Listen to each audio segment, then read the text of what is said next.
வணக்கம் சொந்த பந்தங்களே, எல்லோரும் எப்படி இருக்கீங்க? சாப்பிட்டீங்களா?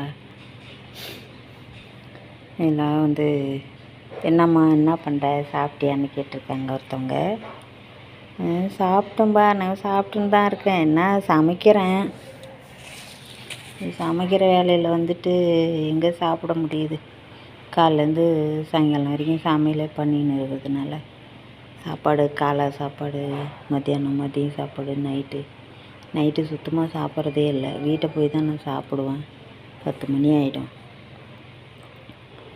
அது மாதிரி இருக்குது. என்ன பண்ணுறது? இருக்க கவலை ரொம்ப அதிகமாக ஆகுது.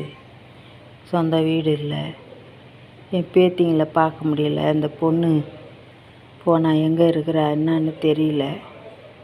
நானும் நம்பர் கொடுத்துருக்குறேன், ஃபோட்டோ அனுப்பினேன். யாரும் எங்கேயும் பார்த்த மாதிரி தெரியல. ரொம்ப கவலையாக இருக்குது எனக்கு உதவி பண்ணுறதுக்கு யாருமே கிடையாது. அதனால தான் நான் அந்த வீடியோ போட்டேன். யாராலையாவது நம்மளுக்கு ஒரு உதவி கிடைக்காதா?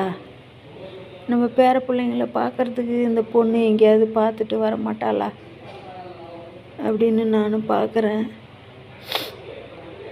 யாரும் ஒரு உதவி பண்ணுற மாதிரி தெரியல. ரொம்ப கஷ்டத்தை அனுபவிக்கிறேன். பேர பிள்ளைங்க இல்லாமல், அது பொண்ணு இல்லாமல் ரொம்ப கவலையில் இருக்கிறேன். கடவுள் தான் ஏதாவது ஒரு வழி காட்டணும். எனக்கு எப்படி காட்டுவாருன்னு தெரியல. யார் மூலியமாவது காட்டுவாருன்னு நானும் எதிர்பார்க்குறேன். அந்த தெய்வம் தான் கை கொடுக்கணும். எனக்கு என்ன பண்ண போகிறேன்னு தெரியல. வணக்கம் சொந்த பந்தங்களே, பாய்.